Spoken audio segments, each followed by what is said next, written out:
Hello everyone. So first Let's Talk video in quite some time, and as you can see I am in a new room here. The acoustics in here are not quite as good as the old room, but hopefully the audio still turns out fairly good. So for today I have a bit of a controversial topic, something that not all of you may agree with. In fact, many of you may disagree with this. That I personally think that childhood is not quite all it's cracked up to be. You know, adults all throughout your life are constantly telling you, enjoy your childhood, it's the best time of your life. Take advantage of your childhood. Your childhood is the best time you have. You know, I had many teachers throughout K through 12 tell me this.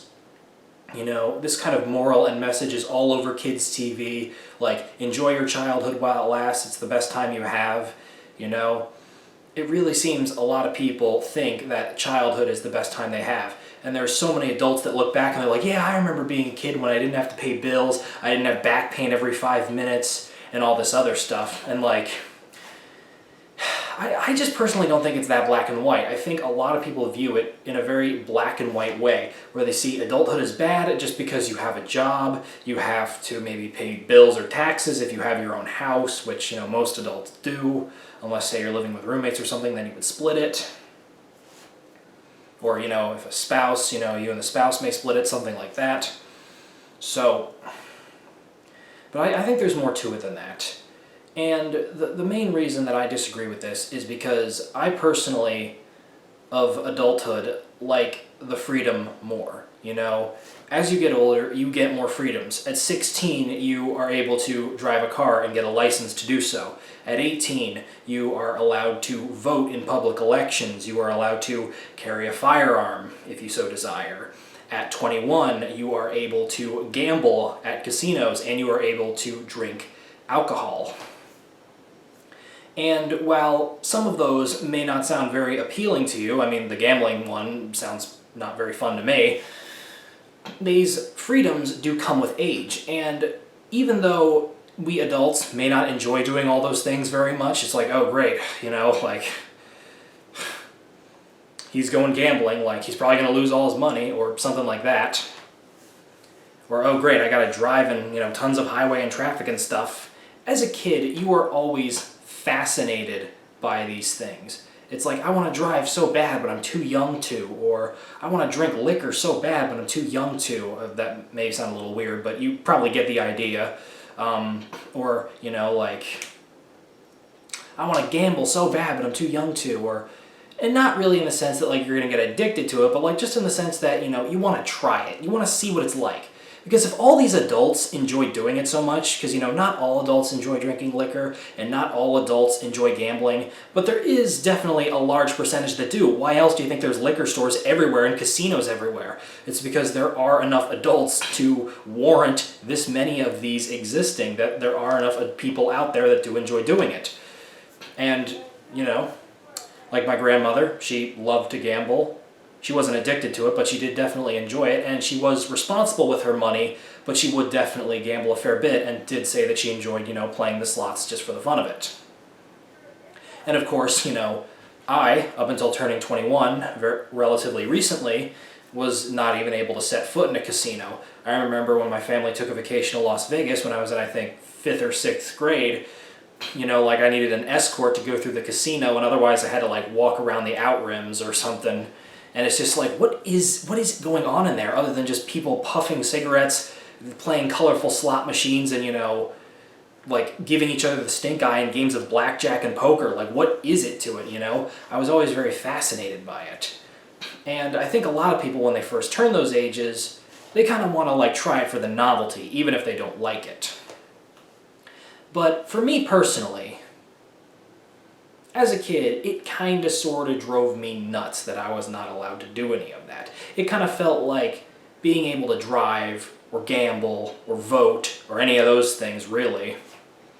It kind of felt like, oh, this is an all-exclusive club that you're not allowed to be in for many years until you're older. And I understand the reason they don't let young people do it is because you have to be responsible in order to do these sorts of things. You know, they don't want little kids driving cars or gambling or carrying firearms. You know, that just wouldn't be practical or ethical. and they may not, have the maturity to do such things. However, it always felt, exclusive. It always, to me at least, maybe not to you, but to me, I always felt very excluded at the fact that I was not allowed to do these things with my parents or other adults. And this can extend even further to older cartoon shows, ones on Adult Swim, Comedy Central, Fox, like I walk into the room, mom and dad are watching The Simpsons or South Park, and it's like, oh, what you watching? And they're like, oh, you can't watch this until you're older. It's a show only for adults. And it's like, I want to watch it, but I can't. I'm too young.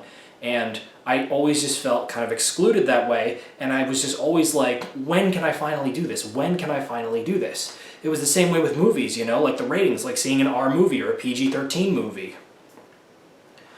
So, maybe this is just me. Maybe other kids didn't actually care, but for me personally, it was always very excluding and sometimes drove me kind of nuts that I couldn't do these things.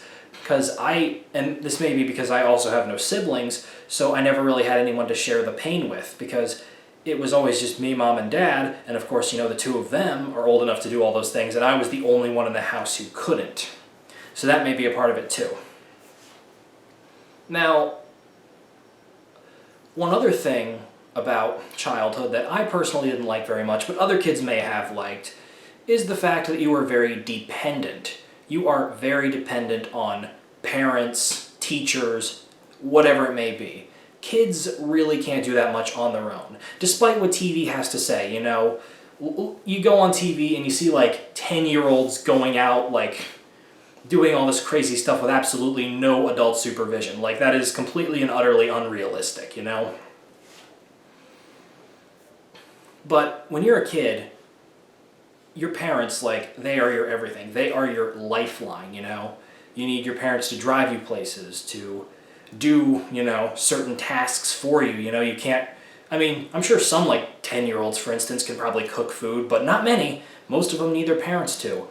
And to me personally, I never really liked the idea of having to rely on other people to get stuff done. I always wanted to be able to do it myself.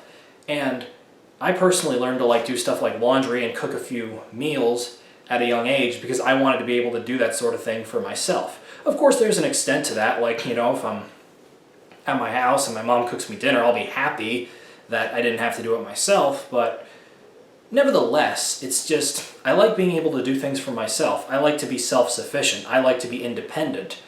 This is something that childhood sorely lacked, and it's another thing that sometimes got under my skin when I was a kid. The fact that you are completely and utterly dependent on other people to get by.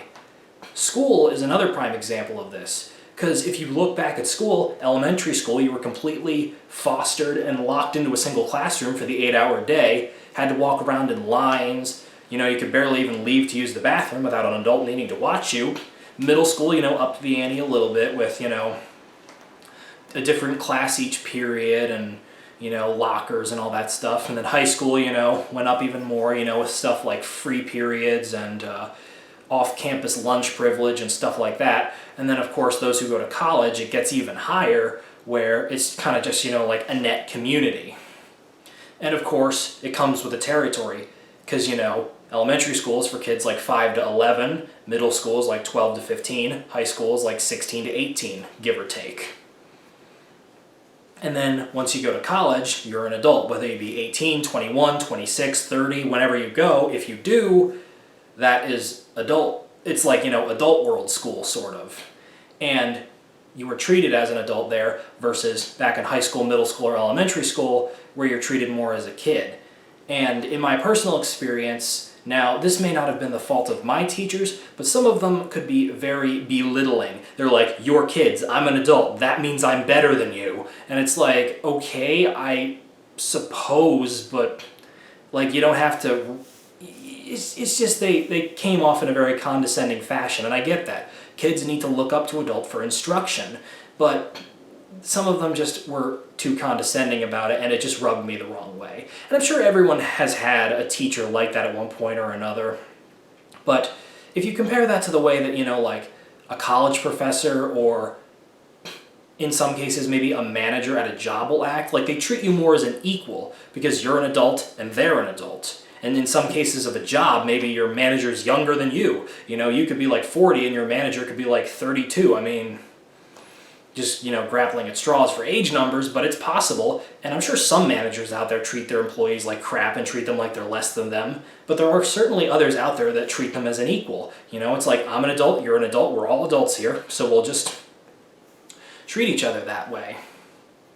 So, with all of this, I think the point of me saying all this is it oftentimes feels like society talks down to kids. And I think that's the main thing that I'm prying at here, is that I don't like how society talks down to kids, particularly little kids. If you remember from my Let's Talk video about kids shows, you'll remember that almost all of them talk down to kids and treat them like they're idiots, Look at Dora the Explorer. It's like, could you possibly be more belittling of your audience? Like, come on.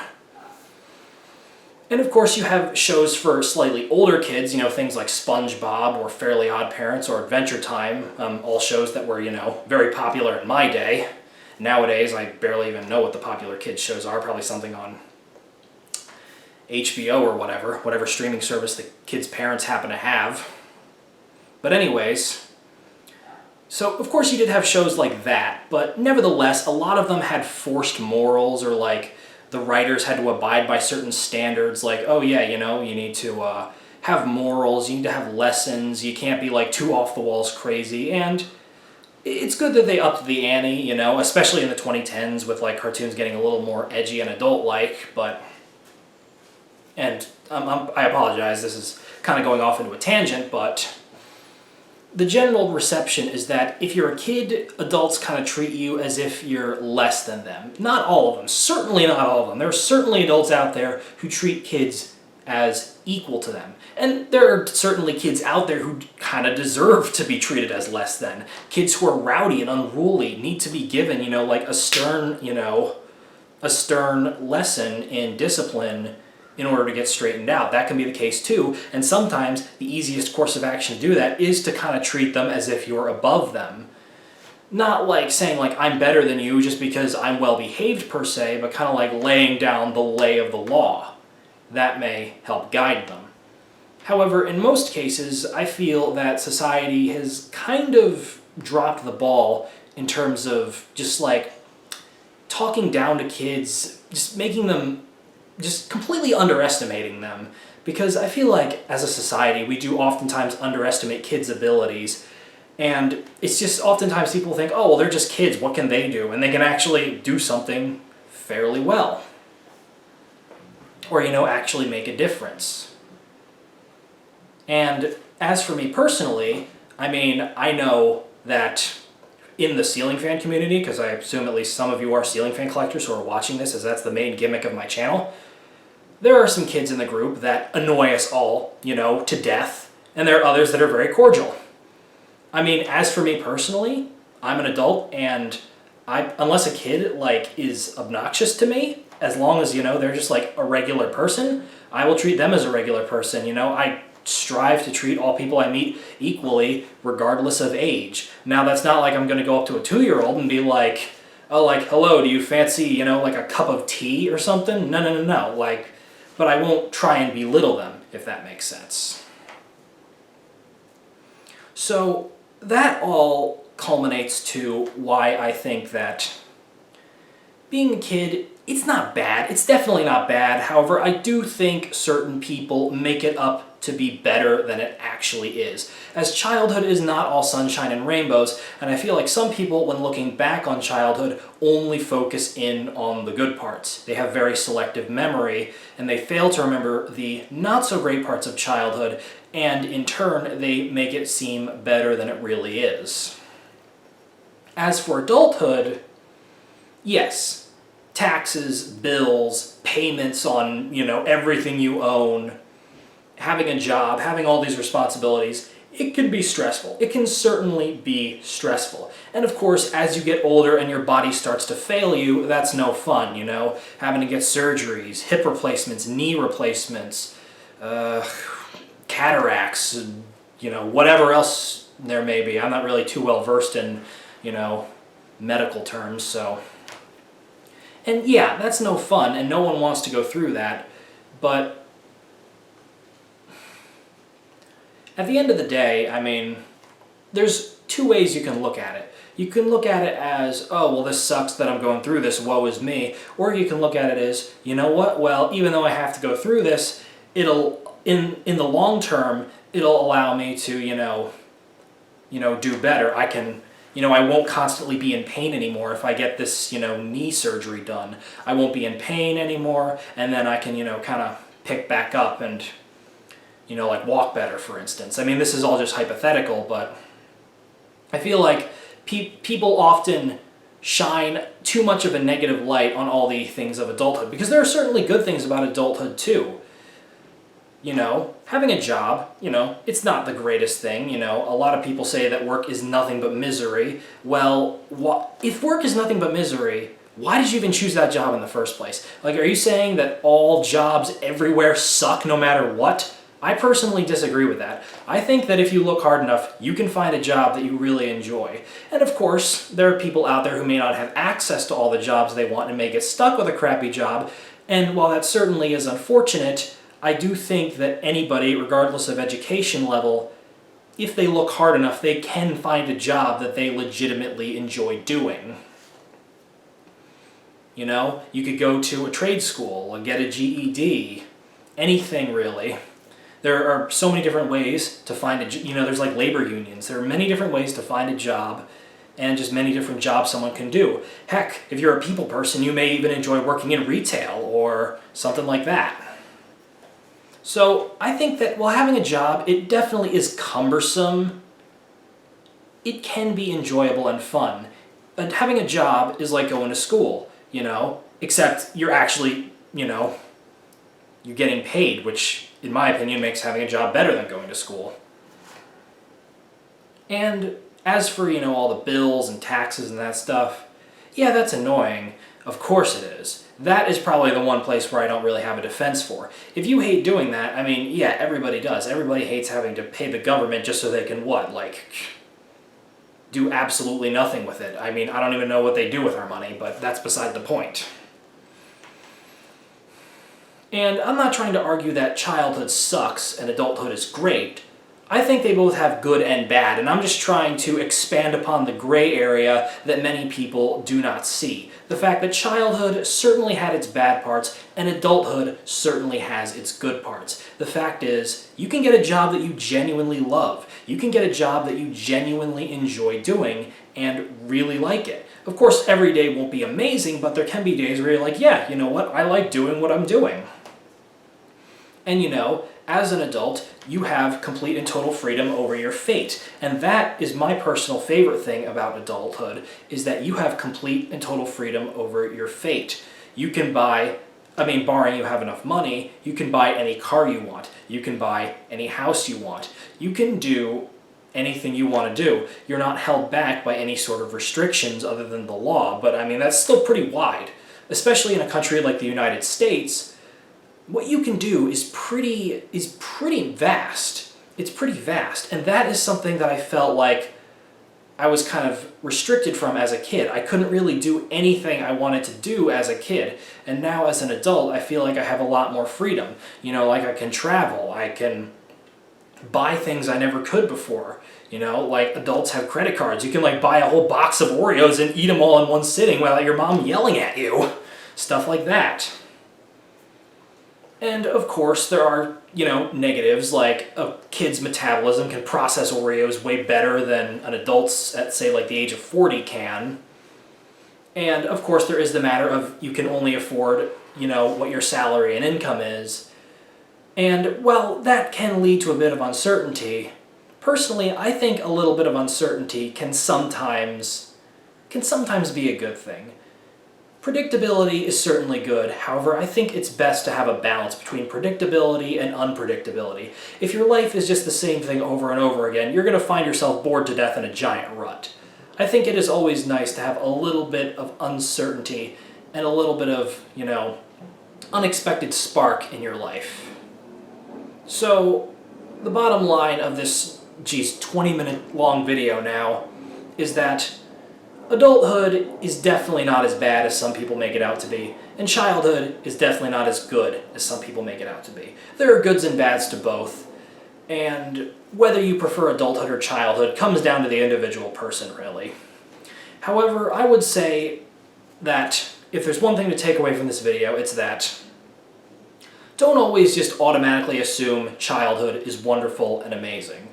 So if your childhood is over, you still have adulthood to look forward to. Don't think that like everything fun is all over just because you're not a kid anymore. It's not. There are still definitely plenty of fun and enjoyable things to look forward to as an adult. And if you are a kid and people are constantly telling you like savor these last few years of your childhood before you turn into an adult, while yes, it may be nice to enjoy your time while you're a kid, you can also enjoy your time as an adult too. You can enjoy both of them as they're happening. Okay, so that's just about all I have, so thank you all for watching, and I'll see you in the next video.